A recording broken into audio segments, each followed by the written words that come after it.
कभी सोचा है कि क्या सिर्फ शब्दों से किसी की जिंदगी सच में बर्बाद हो सकती है? कानून की नज़र में इसका जवाब है हाँ। आपकी सालों की मेहनत से कमाई हुई इज्जत, आपकी प्रतिष्ठा, उसे एक छोटा सा झूठ या एक अफवाह पल भर में मिट्टी में मिला सकती है। तो आज हम भारत के उसी कानून को समझने वाले हैं जो हमारी इसी इज्जत की रक्षा करता है, मानहानि का कानून। तो चलिए आज के हमारे मूल प्रश्न से शुरुआत करते हैं। प्रश्न है, मानहानि के अपराध से संबंधित विधि की विवेचना अपवादों सहित कीजिए, या अंग्रेजी में कहें तो discuss the law relating to the offence of defamation with exceptions. इसका मतलब है कि हम बिल्कुल आसान भाषा में समझेंगे कि आखिर ये मानहानि या डेफेमेशन होता क्या है और वो कौन सी स्थितियां हैं जब कही गई बात मानहानि नहीं मानी जाती, यानी इसके अपवाद क्या है। ये लाइन बहुत गहरी है और ये सिर्फ कहने की बात नहीं है, ये हमारे कानून का, मानहानि के कानून का आधार है। आप खुद सोचिए, पैसा तो आता जाता रहता है, लेकिन प्रतिष्ठा, इज्जत एक बार चली गई तो उसे वापस पाना कितना मुश्किल है। बस इसी अनमोल चीज को बचाने के लिए ये कानून बनाया गया है। तो चलिए इसको कानूनी तौर पर देखते हैं। मानहानि को परिभाषित किया गया है भारतीय दंड संहिता यानी आईपीसी के सेक्शन 499 में। लेकिन यहाँ एक बहुत ही जरूरी अपडेट है, खासकर लॉ स्टूडेंट्स के लिए। अब जो नया कानून आ गया है, भारतीय न्याय संहिता 2023 यानी बीएनएस, उसमें यही चीज आपको मिलेंगी सेक्शन 356 में। तो याद रखिएगा, पुराना आईपीसी 499, अब नया बीएनएस 356 है। चलिए अब देखते हैं कि ये सेक्शन आखिर कहता क्या है। तो सेक्शन 49 क्या कहता है? बिल्कुल सिंपल रखते हैं। अगर कोई भी इंसान कुछ बोलकर या लिखकर या इशारों से या फिर कोई फोटो या कार्टून बनाकर किसी दूसरे इंसान के बारे में ऐसी बात फैलाता है जिससे उसकी प्रतिष्ठा को, उसकी इज्जत को नुकसान पहुंचे, तो ये मानहानि है। पर इसमें एक बहुत जरूरी चीज है और वो है नियत या इंटेंट। मतलब ये काम या तो उसकी इज्जत को ठेस पहुंचाने के इरादे से किया गया हो, या आपको ये पता हो कि आपके ऐसा करने से उसकी बदनामी हो सकती है। अब देखिए, कानून में चीजों को और साफ करने के लिए एक्सप्लेनेशंस दिए जाते हैं। यहाँ 4 एक्सप्लेनेशंस हैं। पहला, आप किसी मरे हुए इंसान को भी बदनाम कर सकते हैं अगर आपकी नीयत उसके परिवार को दुख पहुंचाने की है। दूसरा, मानहानि सिर्फ इंसानों की नहीं होती, एक कंपनी, एक एसोसिएशन, इनकी भी प्रतिष्ठा होती है और इनको भी बदनाम किया जा सकता है। तीसरा, ये बहुत दिलचस्प है, ताने मारना यानी सार्केज्म, ये भी मानहानि हो सकता है। और चौथा, नुकसान का मतलब क्या है? इसका मतलब है कि उस इंसान का नैतिक या बौद्धिक चरित्र लोगों की नजरों में गिर जाए या उसके पेशे पर बुरा असर पड़े। वो जो सार्केज्म वाला पॉइंट था ना, उसका एक एकदम सही उदाहरण देखिए। सोचिए, मैं कहता हूँ, अरे या तो बड़ा ही ईमानदार आदमी है, उसने खा की घड़ी कभी नहीं चुराई। अब सुनने में तो लग रहा है कि मैं तारीफ कर रहा हूँ, लेकिन कहने का टोन, अंदाज, सबको पता चल जाएगा कि मैं असल में कहना क्या चाह रहा हूँ, कि घड़ी तो यह नहीं चुराई है। बस यही मानहानि है। तो आखिर किसी भी बात को अदालत में मानहानि साबित करने के लिए क्या क्या चीजें होनी जरूरी हैं? इसका एक सिंपल सा 3 पॉइंट टेस्ट है। ये 3 आवश्यक तत्व हैं, अगर इनमें से एक भी मौजूद नहीं है तो मानहानि का केस बनेगा ही नहीं। तो चलिए इस टेस्ट के 3 पॉइंट्स को देखते हैं। पॉइंट नंबर 1, एक ऐसी बात कही या छापी जानी चाहिए जो मानहानि कारक हो, यानी बदनाम करने वाली हो। पॉइंट नंबर 2, ये बात कैसे कही गई, शब्दों से, इशारों से या तस्वीरों से। और पॉइंट नंबर 3, सबसे जरूरी, नियत, यानी ऐसा करने के पीछे बदनाम करने का इरादा होना चाहिए या कम से कम ये पता होना चाहिए कि इससे बदनामी होगी।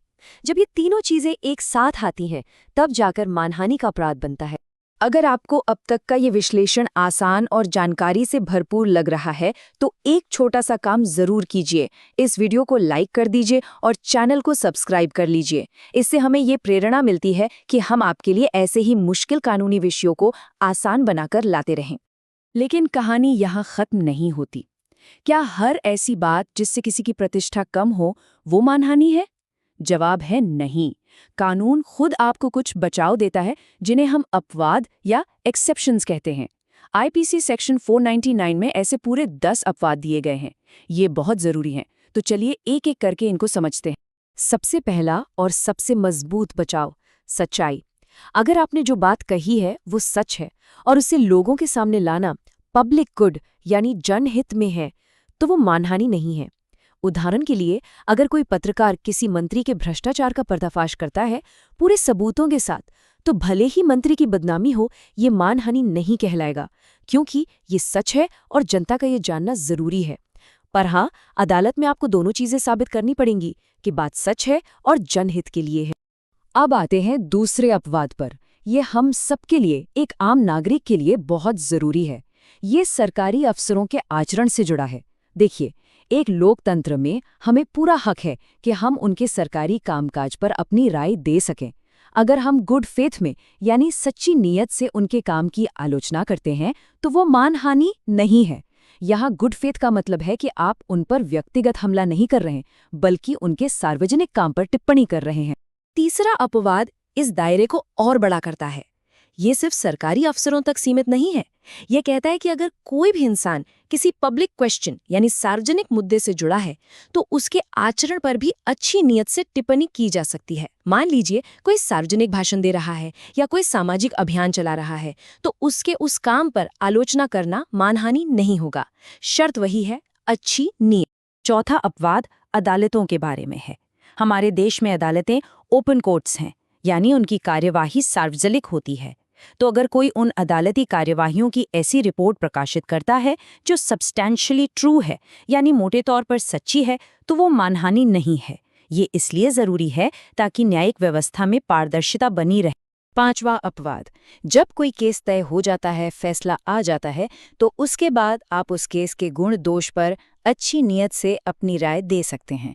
आप कह सकते हैं कि जज का फैसला ठीक नहीं था या किसी गवाह का बयान कमजोर था, लेकिन यहाँ एक बहुत ही पतली सी रेखा है। आप केस या गवाही पर टिप्पणी कर सकते हैं, गवाह के व्यक्तिगत चरित्र पर नहीं। इस स्लाइड पर जो उदाहरण है वो इस फर्क को बिल्कुल साफ कर देता है। देखिए, पहला बयान, गवाह य की गवाही में विरोधाभास था, इसलिए वो मूर्ख या बेईमान हो सकता है। ये एक राय है उसकी गवाही के आधार पर, इसकी इजाजत है। लेकिन दूसरा बयान, मैं य की किसी बात का विश्वास नहीं करता क्योंकि वो तो झूठा ही है, ये उसके आचरण पर नहीं, उसके चरित्र पर सीधा हमला है और इसकी इजाजत नहीं है। छठा अपवाद उन सभी लोगों के लिए है जो कला और रचनात्मक क्षेत्रों में हैं। जब कोई लेखक अपनी किताब प्रकाशित करता है या कोई निर्देशक फिल्म बनाता है या कोई भी सार्वजनिक प्रदर्शन करता है, तो वो उसे पब्लिक जजमेंट के लिए प्रस्तुत करता है। ऐसे में कोई भी उस प्रदर्शन के गुण दोष पर अच्छी नीयत से अपनी राय दे सकता है। इसीलिए फिल्म समीक्षक फिल्म का बुरे से बुरा रिव्यू भी कर सकते हैं और वो मानहानि नहीं माना जाता। चलिए अब हम आगे बढ़ते हैं और बाकी के अपवादों को देखते हैं। ये ज्यादातर अच्छी नीयत, अधिकार और अपने या दूसरों के हितों की रक्षा करने से जुड़े हैं। सातवां अपवाद, ये उन लोगों के लिए है जिनके पास लॉफुल अथॉरिटी है। जैसे एक टीचर छात्र को डांट सकता है, एक आर्मी अफसर अपने जूनियर को, या एक जज किसी गवाह को। अगर ये निंदा या डांट फटकार अच्छी नीयत से है और अपनी अथॉरिटी के अंदर है, तो ये मानहानि नहीं है। मकसद अनुशासन बनाए रखना है, बेइज्जत करना नहीं। आठवां अपवाद समाज के लिए बहुत बहुत जरूरी है। ये कहता है कि अगर आप अच्छी नीयत से किसी के खिलाफ उस शख्स के सीनियर के पास, यानी जिसके पास उस पर लॉफुल अथॉरिटी है, उसके पास जाकर शिकायत करते हैं, तो ये मानहानि नहीं है। उदाहरण के लिए, आप एक मजिस्ट्रेट के पास किसी के खिलाफ सच्ची नीयत से आरोप लगाते हैं, तो आप पर मानहानि का केस नहीं होगा। नवा अपवाद है हितों की रक्षा के बारे में, यानी अपने या किसी और के हितों की रक्षा के लिए अच्छी नीयत से कही गई बात। आसान सा उदाहरण, एक दुकान का मालिक अपने मैनेजर से कहता है, उस ग्राहक को उधार मत देना, वो पैसे नहीं लौटाता। यहाँ मालिक अपने व्यापार के हित को बचा रहा है, ये मानहानि नहीं है। और अब आते हैं 10वें और आखिरी अपवाद पर। ये है चेतावनी। अगर आप अच्छी नीयत से किसी एक इंसान को दूसरे इंसान से सावधान करते हैं ताकि पहले इंसान का भला हो, तो ये मानहानि नहीं है। जैसे आप अपने दोस्त को चेतावनी दें कि वो किसी खास इंसान के साथ व्यापार न करे क्योंकि वो आगे चलकर धोखा दे सकता है। तो अब जब हमने मानहानि की परिभाषा, उसके जरूरी तत्व और इन 10 अपवादों को समझ लिया है, तो इससे हमें क्या सीखने को मिलता है? इसका पूरा सार क्या है? ये कानून दरअसल 2 बहुत ही जरूरी चीजों के बीच एक संतुलन बनाने की कोशिश है। एक तरफ है किसी भी व्यक्ति का राइट टू रेप्यूटेशन, उसकी इज्जत का अधिकार, और दूसरी तरफ है हम सबका freedom of speech and expression, यानी बोलने की आज़ादी। मानहानि का कानून इन्हीं दो पहियों पर चलता है। यह हमें सिखाता है कि बोलने की आज़ादी का मतलब ये नहीं कि हम किसी की इज्जत को मिट्टी में मिला दें। हर अधिकार के साथ एक जिम्मेदारी आती है, और शब्दों की ताकत को जिम्मेदारी से इस्तेमाल करना ही इस कानून का सबसे बड़ा संदेश है।